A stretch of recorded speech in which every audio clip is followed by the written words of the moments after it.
Crazy Mary here. We're at Mescal Movie Studio. They're having an event, Civil War reenactments. And this lively little band is playing.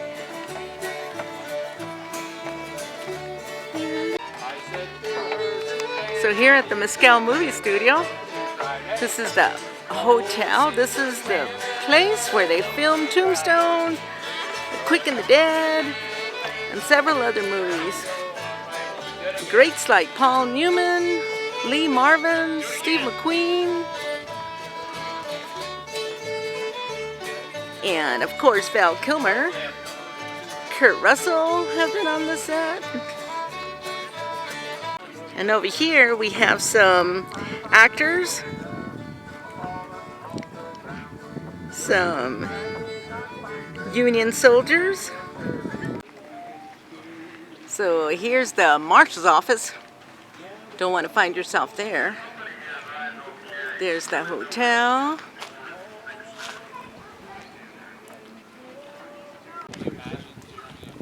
So they're getting ready to fire off the ammunitions. Take shot. 4-second fuse, 700 yards.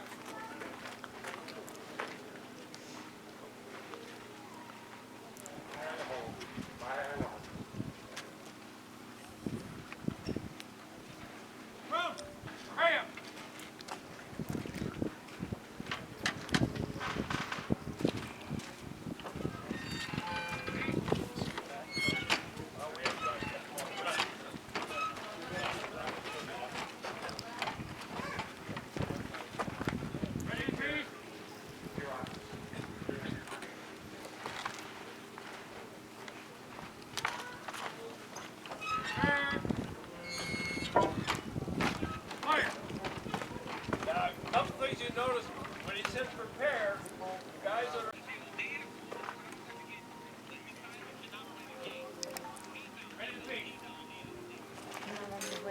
No.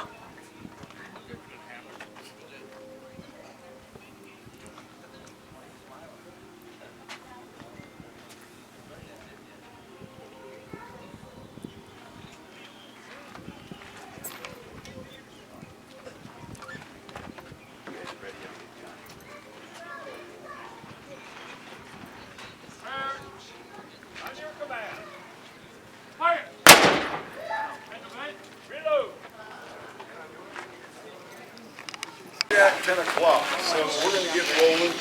Welcome to Mescal, everyone. Glad to have you here. My name is Lieutenant Dan, and it's my pleasure to give you a tour today and talk about the movie history from the great movie set of Mescal, the world-famous movie set of Mescal. Now, before what I'm going to ask you, if you could all just stand still for a few seconds, because my wrangler, Harry's got to get a head count. We have to get a good accurate head count. Normally, we start our tours down to people per hour where you came in. We have everybody all crowd up, but since we're doing this off schedule or off our normal script, we got to get a good head count so we don't miss anybody. I told this fellow already right here, if he gets lost, we're going to easily be able to find him. Now, before we start, I want to do a survey so I know what movies I should focus on and maybe some that I might want to leave out or at least talk less about. How many of us know the movie The Quick and the Dead? Good. How about that small little independent film? I always forget the name. Starred Kurt Russell, Sam Elliott. Tombstone. That one. How many have seen Tombstone? Okay. How about the greatest Western ever made from 1980, Tom Horn and Steve McQueen? Okay. Favorite. Okay. Let's go back a little further. Outlaw Josie Wales and Clint Eastwood. Oh yeah. Okay, good. Excellent. That's well done. Here's one that might get you. Life and Times of Judge Roy Bean with Paul Newman. Oh, well done. All right. I like this group. All people here. How about Rolling Walls with Lee Marvin? Yeah. Few less on that one. Okay, very good. Here's one. This is really going to separate the men from the boys and the ladies from the girls. Dirty Dingus McGee with Frank Sinatra. I know that one. Wow. All right. My Well, since we're just a small little group, when we talk about Dirty Dingus, I'll just take you off to the side. We'll let them talk amongst themselves. Well, folks, the set itself, the structures here, all began in 1969 with the production of the movie Monty Walsh with Lee Marvin. Now, before that, though, Hollywood had a history of coming up here to do outside scenes as far back as 1950, long before the set was built. Movies like Winchester 73 with Jimmy Stewart, The Big Country with Gregory Peck, and Cimarron with John Ford. In fact, the land rush scene in Cimarron, or at least part of it, would have been done on the east side of the road you came up on, right when the macadam ended and the dirt road would have started where you turn left. Just to the left there, across the road, that's where that part of that land rush scene would have been filmed. And you can understand why. With all, we have the back of the ring ponds to the north, to the east, we have the dragoons. There's a lot of good scenery here to add into our movies for background scenes. Now, in 1969, like I said, the set was built for Monty Walsh. After the set was, or the movie was wrapped, the production company was leaving, and they were going to have the set tore down. But thankfully, the president of Old Tucson at the time, Bob Shelton.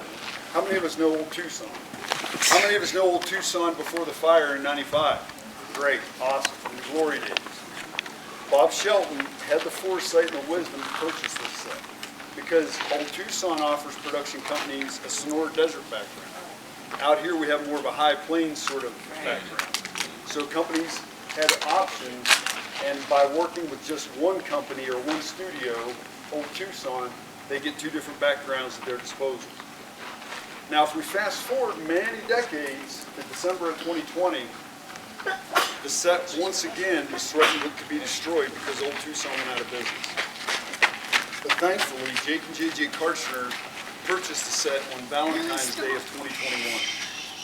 And I told Jake, I said, you know, that's one heck of a Valentine's Day gift. You just made it, you put the bar so high, you're never going to be able to make up for that.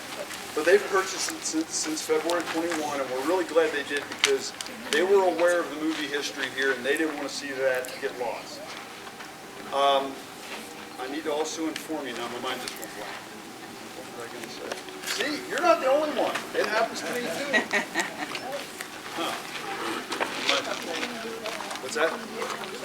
Yeah, we'll be at the end of the tour and it's going to hit me. I just forgot what I was going to do. I was going to add something I normally don't add, and I forgot to add it. Yeah, something spinning. Well, anyway, we're going to roll on from here. So, normally we start down, like I said, at the People Corral, and our first stop is normally the Wolverton River. Today, since we're going off script a little bit, I'm going to start here at the hotel. A lot of you probably recognize this hotel from that little small, lesser-known independent film, Tombstone. This would have been the Grand Hotel. Yep. The Earps, when they get into town early in the movie, right here where these two young men are sitting, is where they would have pulled up their covered wagon. Wyatt would have got off his horse right over here on this side of the steps. And a little behind-the-scenes story with that. A crew member had told us that he was very impressed with Kurt Russell because him being a child of Hollywood, he was impressed that he must have had some sort of training around horses or lived around horses, because one of the takes, when Sheriff Bean walks across the street and is talking to White or introduces himself, Russell has his hand on the rump of the horse. Well, the horse decided this is a good time to go to the bathroom. And he said Russell didn't move his hand and he didn't even stop the dialogue. They kept filming. They didn't use that obviously in the final take, but he was impressed with him nonetheless. Now, if you look above me, you see the next to last window up there. That's the bedroom where they filmed the scene in Tombstone during the Vendetta ride sequence, when the Herb Posse is out there killing off the cowboys. Remember when Doc and Turkey kick open the door to a bedroom? Yeah. And there's a cowboy in bed with two young ladies? That's the bedroom where that would have been filmed. Oh, wow. Yes, exactly. By all means, move. By all means, move. Along with that, the young lady to the left in that scene, the one that covers up her bare chest very quickly, her name is Emily Blanton. She's actually going to be out here today. She's one of our legends. I'm going to go ahead and I'll give you a teaser to the story she told us, but it's better when she tells the guests because it gets more and more colorful as she tells it. She's bare chested, and the director, George Cosmatos, wanted her to cover up slowly. Well, she said in 4 takes, I couldn't not cover up quickly. It was just instinct. When the door got kicked open, I covered up. So she likes to tell the guests that she single-handedly saved Tombstone from being an X-rated movie. Now, when she gets out here, I don't know if Johnny, do you know if she's on set yet? Not yet. If you're still here and you get to talk to her, you need to talk to her or ask her about that story, because her version of it is much more colorful than what I can tell you. She does. I can't do it justice. But anyway, also in Tombstone, the scene where Doc Holliday is being treated by the doctor in his bed, and Kate walks out on the balcony to smoke a cigarette. These last 2 windows on your left, that's the bedroom where that scene would have been filmed. So Kate would have been standing right out there on that balcony. Now this building was built for Dirty Dingus McGee. It was originally constructed down here at the end of the street, but it was a 3-story building in Dirty Dingus, and it was used as a brothel. And it was a very key character unto itself in that movie. Whenever the cavalry officer wanted to get the soldiers to come out, he would go to the brothel and sound reveille, and then that's when they would all come running out on the street. It was moved to where it is today for the movie we already covered it, Life and Times of Judge Roy Bean. This was moved here for the grand finale of that movie when the town is catching fire, and it's been here ever since.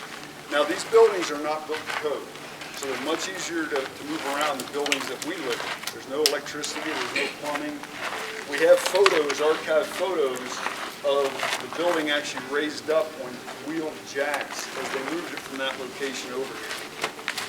Now on Tom Horn, where are my Tom Horn people? My favorites? Okay. At the beginning of the movie, Tom puts his horse down in the river. They cut scene and they pick up where Tom walks into this hotel. This would have been the Inner Ocean Hotel. He walks in to get a drink, and this is where events unfold that result in Tom getting his butt whipped. He would have been jumped by the bodyguards right out here by this far left window. So Steve McQueen would have come out. Now this porch has been replaced since 1979, 1980. But this is where Steve McQueen would have walked out and where the bodyguards would have jumped. So you feel that Steve McQueen energy? I'm vibrating right now. Alrighty, Little House on the Prairie. How many fans of that do we have out here? Okay, good. Are you familiar with the episode called Gold Country? What? Somebody say yes? Nobody saw Gold Country? Well, let me tell you what it's about, and then you might remember it. Yeah. So it's the episode where the Ingalls leave Walnut Grove, and they go to this somewhat lawless mining town trying to strike it rich. This hotel is seen in almost every establishment shot after the commercial break. And typically the camera would be down about where that barrel is, looking this direction. And there'd be miners fist fighting, there'd be soiled doves walking on the balcony up top. Just to give you that reminder that, hey, you're not in Walnut Grove anymore. The building has seen a lot of changes over the years. For many decades, either side of the porch, you had rear-facing stairwells going up to the balcony. The balcony itself, for many decades, was much deeper. It stuck out much more, and it wrapped almost completely around the building. But you know what? We're a movie set, and production companies come in, they need to change something for their movie. Sometimes the changes are kept, sometimes they restore the building to what it was when they got here. In the case of the hotel, a lot of those changes have remained the same, or they kept the changes that they made. So she's seen a lot of changes in her almost 50 years of existence. So folks, why don't we just slide down here just a little bit and I'll talk to you about the angels. Yes. Yep.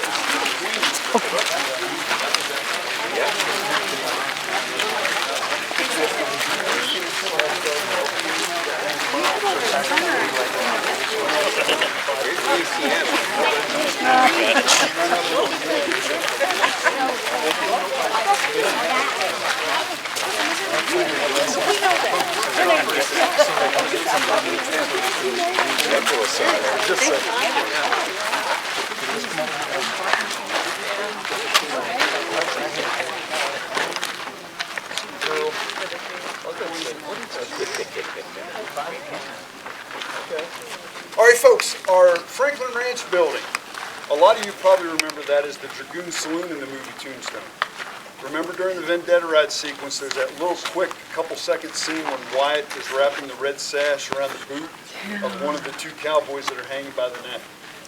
The sign would have been connected to the top of the E and would have come out perpendicular into partway into the street. That's where they would have filmed that scene. Now another behind the scenes story about Kurt Russell. One of the early takes they did, the cowboys, let's say, are hanging here, facing that way. Russell is on his horse, perpendicular. After he wraps the red sash, he jerked his horse to the right so he could ride out that way. Well, his rifle broke loose, swung up, and hit one of the actors or stuntmen or whoever was playing the cowboys in the leg.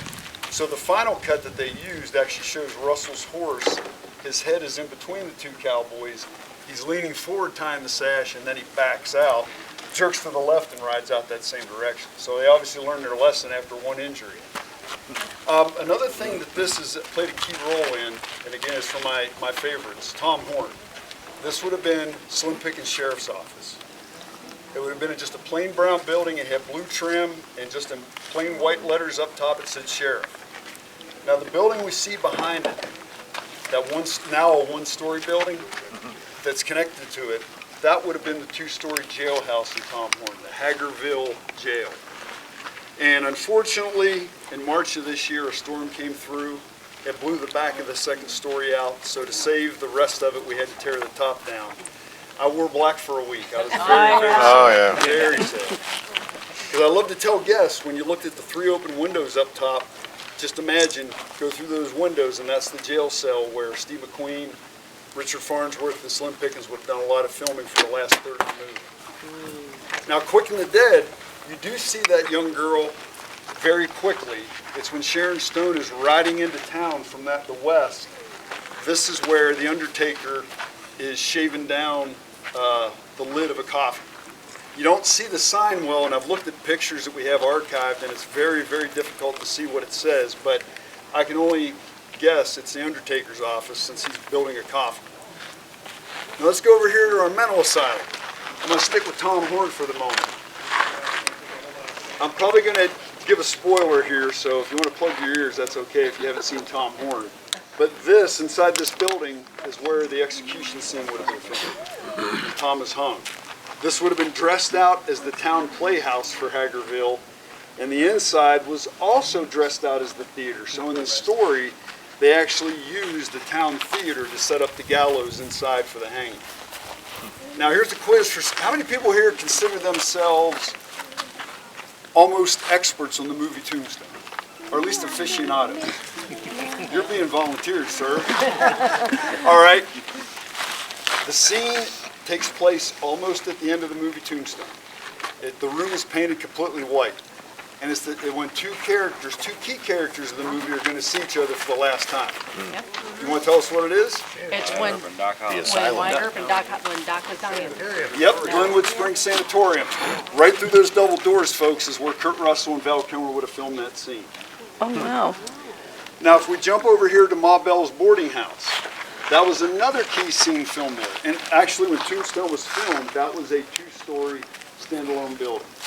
Today, it's just a facade. But on that second story, it had Can Restaurant written on it.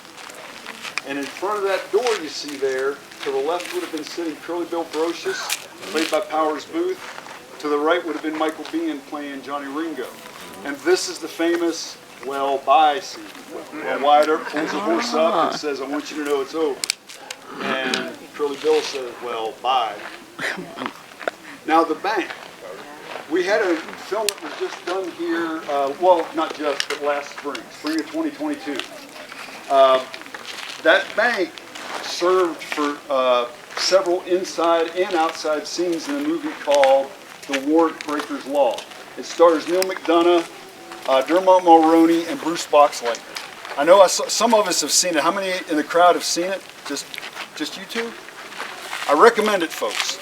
The Warrant Breaker's Law. Yes, I don't make any money off. I don't get royalties, so I'm not making any money out of this. But yes, very well done movie. I was impressed with it. Well, they play a trick on us in the film because while the outside of the building is the bank, And the inside, the front room here, is also the bank. They have several scenes where you're supposed to still be in the bank, but the characters are supposed to be in another room.